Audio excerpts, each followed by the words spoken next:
Hello YouTube, this is Mars Gaming and welcome back to another ESO build video. Today I bring you the Berserker's Armorments. This build is pretty much a up-in-your-face brawler build with some speed and a lot of dot potential. You really don't need poisons on this setup, but if you want to kill immortal builds, I'd suggest using poisons. I run poisons on this build, but not double dots. I'll show you which ones I run. And before the build video actually even starts, I want to give a shout out to my man Ace Savage ESO. His videos kept me motivated through this through the whole trials and tribulations of making the build, because I almost gave up on this, but he really kept me motivated. So I'm begging you, please go check that man out. He has a very unique Stam Sorc. Please go check him out. He plays extremely fast, extremely well. He's a great player. Go check him out. I'm gonna leave a link to in the description of his channel, as well as other channels that I've got the source material from to help me make this build.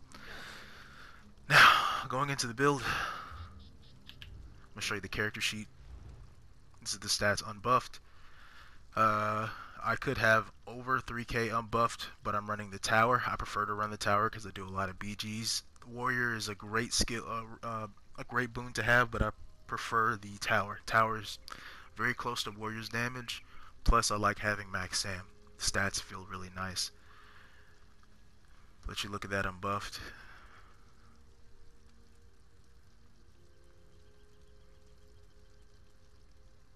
I'm gonna buff up for you. Character sheet. Blood spawn procs. It's gonna be 30k physical resistance, 28 spell. I have the CP done this time, so I'll let you know what the CP is. Oh yeah, the back bar is different than the front bar when it comes to recovery, just slightly different. Now I'm gonna buff up for you real quick completely. I'm gonna try to make sure all the buffs are up.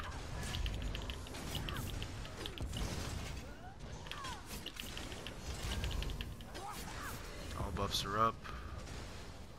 4.8 on this bar, and it's going to be 4.919 on the back bar. I kind of did it kind of fast, but the poisons don't last long on this setup. So this build gets to 5k, gets very close to 5k. It's mainly just it's going to sit around 4.7 on my main DPS bar, but on the back bar it's going to hit it's going to be slightly less. But it gets very close to 5k, mainly just to buff my Dawnbreaker. For BGs, the health is going to drop from 25 in Battle Spirit to about 23, since I have maxed out on Daunted. Max Stam on the front bar is going to be about 32, back bar is going to be 29k. And resistance is pretty much the same, because I only have 1,000 in the spell resist, and I don't think I have anything into physical resist for CP. I might have just 1,000, if that. Now going into items, going into weapons, I'm running Spriggans, Nerdhone Spriggans. This is up for debate. I like the physical damage glyph now. It's kind of nice. It hits hard. It's extremely hard, especially when people are trying to block. That damage hits extremely hard, and the extra stam recovery kind of puts it close to where Redguard is, so you can kind of weave in those lights and heavies. Because this really is this like. I only use like 2 attack skills, Blood Craze and Carve, which those 2 are kind of up for debate if you decide to run those. If you want more damage, go for Rending Slashes, but I feel like you should run Blood Craze just for the healing. The healing comes in handy.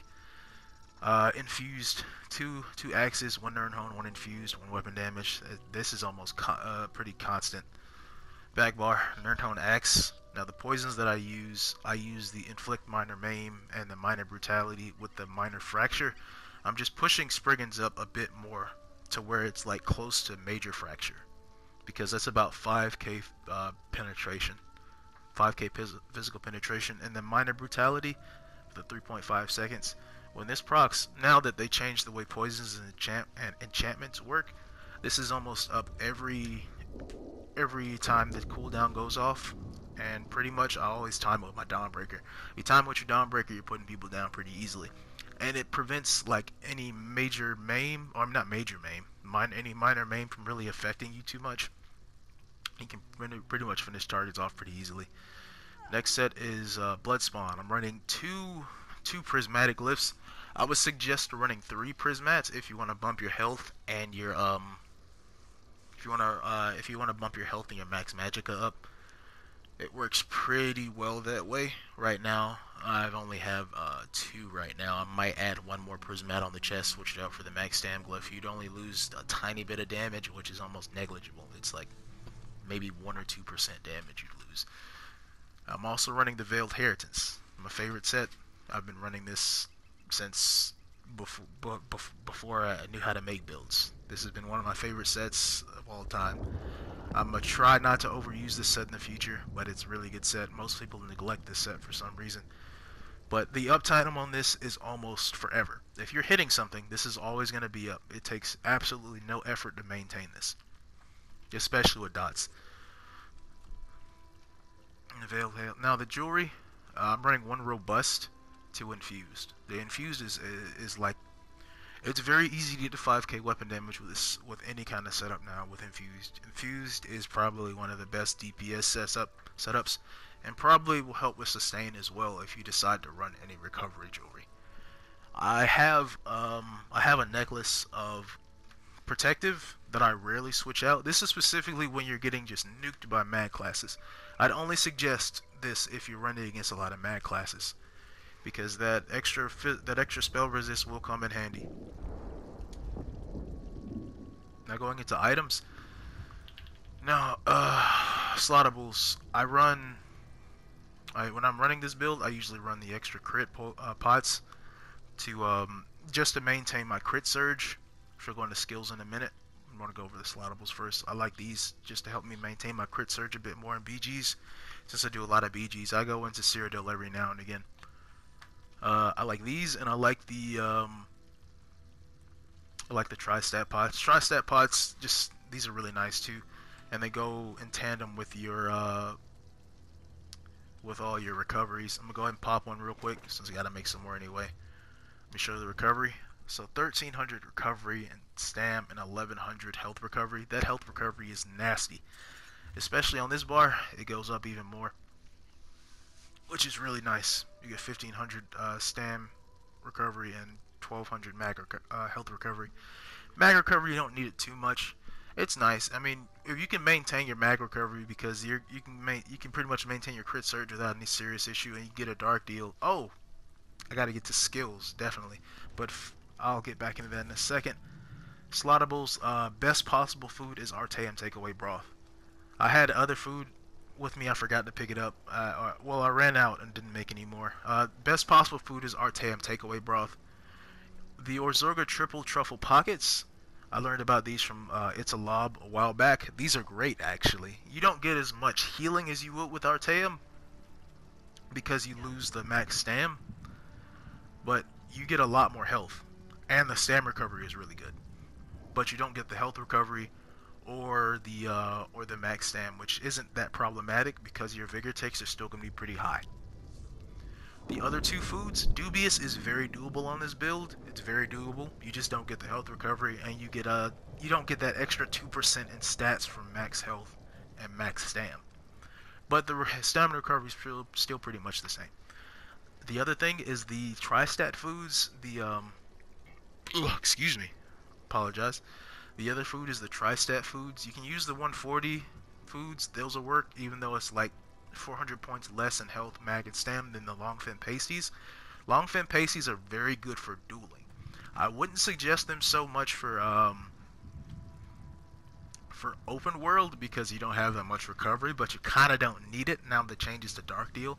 I think Dark Deal is one of the more amazing skills for Stam Sorc now. A good friend of mine doesn't like it. I'm not going to call him out and tell you his name because, well, it's Kylio. My friend Kylio doesn't like it because the change to it, but I guess it's just his play style. I love you though, man. You're a great Stam Sorc, and I hope you decide to come back. Please come back to Stam Sorc. But yeah, Longfin is really good for duels. But I'm not sure about open world. I'll have to test it for open world. But what I've been using is Artaeum takeaway broth. Probably one of the best foods for Stam right now, if not the best. Now moving on to skills, because I want to hurry this up. Skills. You got Steel Tornado. Most people spam this if they have the reserves for it, like near death. But that's usually not how I play. I like to, if they're near death and they're not falling over, I'm just gonna restart the combo again. I only really have 2 attacks. I'm really just gonna build up till Dawnbreaker hits. I keep Hurricane on this bar to buff all my damage because of this skill, Storm Calling. Let's see, where is it? Expert Mage. So increase weapon and spell damage by 2% for each sorcerer ability slotted. So pretty much everything is a sorcerer ability. So that's an extra 6% done to damage, and that's being paired with the Dawnbreaker of Smiting. So Fighter's Guild ability get an increase to weapon damage as well. Plus, Bound Armorments is one of the greatest skills on Stam Sorc right now. I had it on both bars, but I needed more survivability. I'll explain why in a minute. So pretty much protect yourself with the power of Oblivion, creating a suit of Daedric Mail that increases the block mitigation by 36% for 3 seconds. While slotted, your max stamina is increased by 8%, and your light attack damage is increased by 11%. It's a really strong ability. Those light attacks sometimes proc implosion. I honestly, I know I'm gonna get a lot of people hating on me for this, but they really need to rework implosion. I'm not saying this because I'm a DK at heart, but like I love Stam Sorc, but implosion is extremely strong. I'm not saying Stam Sorc doesn't need implosion, but implosion needs a rework or some kind of reduction because it does an extreme amount of damage out of nowhere. I bursted people down for 11k Dawnbreakers before. It's ridiculous, especially the squishier targets. When everything goes up, it nukes everything. Implosion nukes everything. It's a great skill, but it needs some kind of rework. Oh, and Dark Deal. Dark Deal. Most people say it's a nerf now, but I see it as a huge buff. They did reduce the initial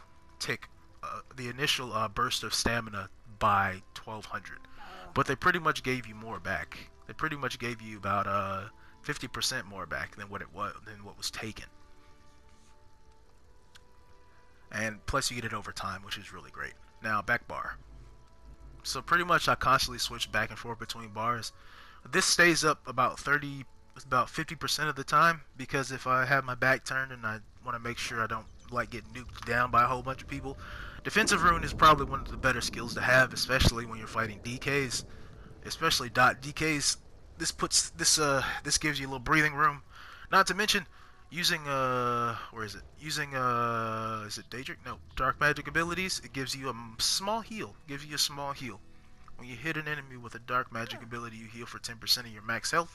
This effect can occur once every 0.5 seconds. So pretty much this will prevent you from like dying immediately.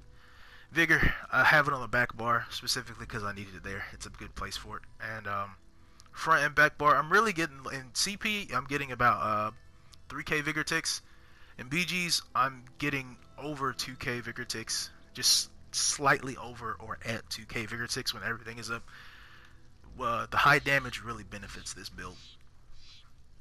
For momentum, because it's a crazy, insanely good skill, even though they nerfed it by 50%. The 4-second snare immunity is still pretty lit. I love it. Carve. This is probably one of the best underutilized skills in the game right now. I had a difficulty getting rid of Dizzying Swing on this build, but when I did, I was like, why was I not using this before? But here's the thing, both morphs are insanely good, because Brawler is really stupid good, because like it can proc the shield without having to hit anyone. That's why Brawler's really good, and then it stacks on top of that. You already get the shield just by hitting nothing, just by activating the skill. When you actually hit something, it's another shield. It's really good. I've survived like Assassin Scourges and like Spectral Bows that would hit me for like 8k. It just cut it in half, just healed completely through it. And obviously Crit Surge to keep increasing the damage, and the heal is really nice once everything's buffed up. Now the ultimate onslaught back bar. Sometimes if you're like just in the thick of it, which you usually will be. This is what this build is designed for. The whole concept is to be like Guts from Berserk. You gotta be in the thick of it at all times. This is a nice defensive and offensive skill. I would suggest, if you don't like Onslaught, I would suggest running the other morph, Berserker's Rage, I want to say. I might be saying that wrong. Yeah, the one that removes snare, makes you immune to snares and all disabling effects. That one is really good. I'll probably be switching to that one soon because I've been meaning to do that. I just haven't done it. But yeah, I primarily use this as a defensive skill. If I see him just taking a lot of damage, I'll just pop this, and pretty much it'll put me over what is necessary. And then when Bloodspawn procs, I'm sitting at nearly 50k physical resist. So yeah, pretty much you can hit that, hit your vigors, maintain everything else, hit that forward momentum, make sure crit surge is up, and get the hell out of there, or cause enough separation to heal up completely, and then turn around, get your ult back, and burst him. Oh, most important things, you gotta have your Undaunted. Undaunted is vital for this build. You gotta have that Undaunted. I like this Undaunted command as well. I'm gonna finish that because I always hit synergies and BGs, and I'm pretty sure the extra resources will be nice. And I'm pretty sure they'll scale once you're in combat, so that's definitely something to have. Oh, and medicinal use. Definitely gotta have medicinal use. I just put points in this today. I gotta level up my alchemy. Oh, now the CP before I forget. Let's start with the steed. I have 43 in resist. I guess I'll just let you guys check this out.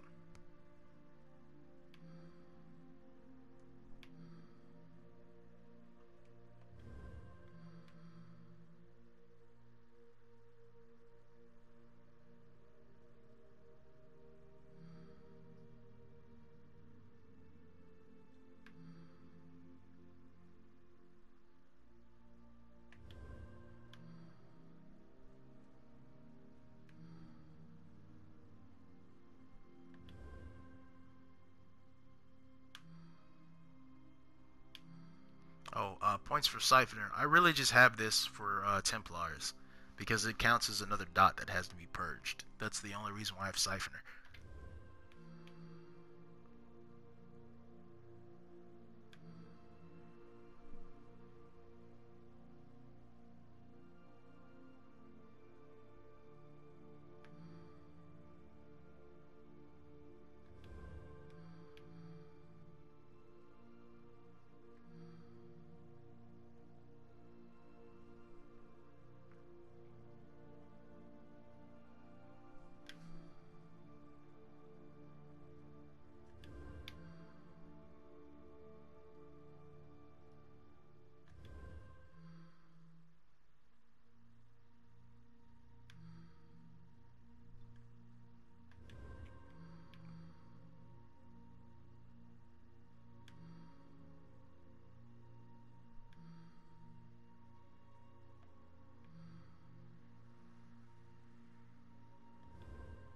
And that's it for the CP. Now the rotation.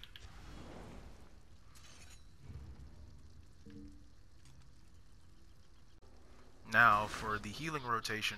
Healing is going to be very important on this build. You got to make sure those vigor ticks stay up. Anytime you take any kind of damage, vigor goes off. If vigor doesn't go off, you're doing it wrong. Vigor has to be pretty much your main sustain for healing. So pretty much rotation starts with forward momentum, vigor, crit surge, hurricane. Start on this bar. Heavy attack into blood craze, light attack and blood craze, light attack and carve, heavy attack and carve, bar swap back into blood craze. And the poison procs, just drop that. So really it's a combination of a lot of lights and heavies with blood craze and carve. You don't use a whole bunch of spin to win. A lot of it is focusing on maintaining your buffs. Maintaining your buffs and just doing your heavy attacks. You're pretty much controlling your own sustain. And the bleeds tick for a lot of damage. A lot of damage. Like with the full rotation, you'll probably put most people down. Because really, the main burst is your Dawn Breaker. And definitely keep up that Hurricane. Hurricane is pretty much a huge amount of your DPS because that's most likely going to proc Implosion. So guys, thanks for coming around. I appreciate you viewing the build. please, like I said, check out a Savage ESO. This would not exist without for him. He kept me motivated throughout this whole trial and tribulation. Please check him out, and I will definitely be citing all the people that I watched to help me make this build in the description. So please check them out too, and have a great day.